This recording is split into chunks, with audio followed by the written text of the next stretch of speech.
मेरा नाम है मुतस्सिम। आज की वीडियो में हम ये जानेंगे कि जो दुबई में तेजस नाम का जेट हमारे इंडिया का वो क्रैश कैसे हुआ। इतना सेफ माना जाता था लेकिन तब भी वो क्रैश कैसे हुआ। इसका क्रैश होने का बस एक मेजर सा रीज़न है।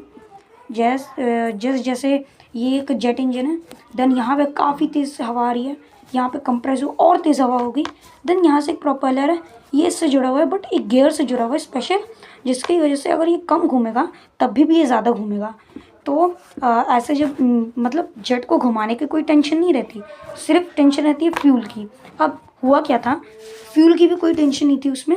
अब हुआ क्या था कि जो जेट इतनी तेज़ी से चल रहा था, देन जैसे ही उसने एक शार्प टर्न लिया, उसका जो इंजन था उसमें यहाँ से हवा आने लगी, यहाँ के बजाय। अब यहाँ से हवा नहीं आने लगी तो ये कंप्रेस नहीं कर पाया, भले कितना फ्यूल डाल दे, तो इसलिए ये प्रोपेलर नहीं घूम पाया। अब जब ये प्रोपेलर घूम ही नहीं पाया तो जेट कहाँ से कोई पावर प्रोड्यूस कर पाता, जिसकी वजह से जेट 1 2 3 ऐसे 3 बार घूमा, रोटेशन किया, देन ये काफ़ी तेज़ी से नहीं, मतलब एक ग्लाइड करते हुए क्रैश लैंड कर दिया। अब इस तेजस में एक मेजर सी प्रॉब्लम थी, इंजन का डिज़ाइन इतना फ्लैट था कि जब भी प्लेन टर्न लेता, वैसे तो टर्न काफ़ी शार्प था, पायलट की थोड़ी बहुत गलती थी, बट कुछ लोग पायलट को बोल रहे हैं, मैंने अभी एक कमेंट देखा था, पायलट उस पर लिखा होता, फिर क्रॉस, फिर रिक्शा ड्राइवर। ये ऐसे कमेंट्स बस मत भेजो, बिकॉज पायलट की इसमें कोई गलती नहीं थी, गलती तो थी सिर्फ एक इंजन के डिज़ाइन में।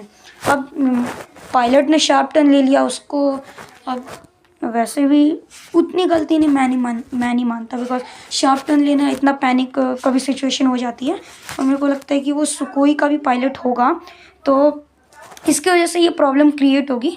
बट ऐसे कमेंट मत करो, क्योंकि पायलट की फैमिली को कैसा लगता होगा फिर।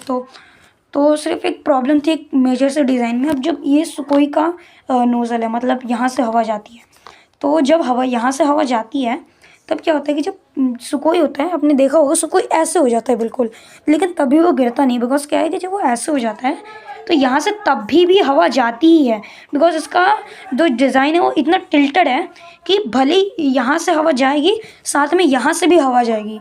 तो बस एक मेजर सा डिज़ाइन प्रॉब्लम था जिसकी वजह से ये प्लेन क्रैश हुआ। बाकी ये जो प्लेन गिरा था, ये नोज़ के टाइप से नहीं गिरा था, ये ऐसे गिरा था, जिसकी वजह से और ये पावर जनरेट नहीं कर पाया और फिर प्लेन वापस क्रैश हो गया। यही था बस एक रीज़न। बस वो डिज़ाइन में चेंजेस होने चाहिए, कि डिज़ाइन अलग होना चाहिए बस थोड़ा सा। वैसे बाय बाय।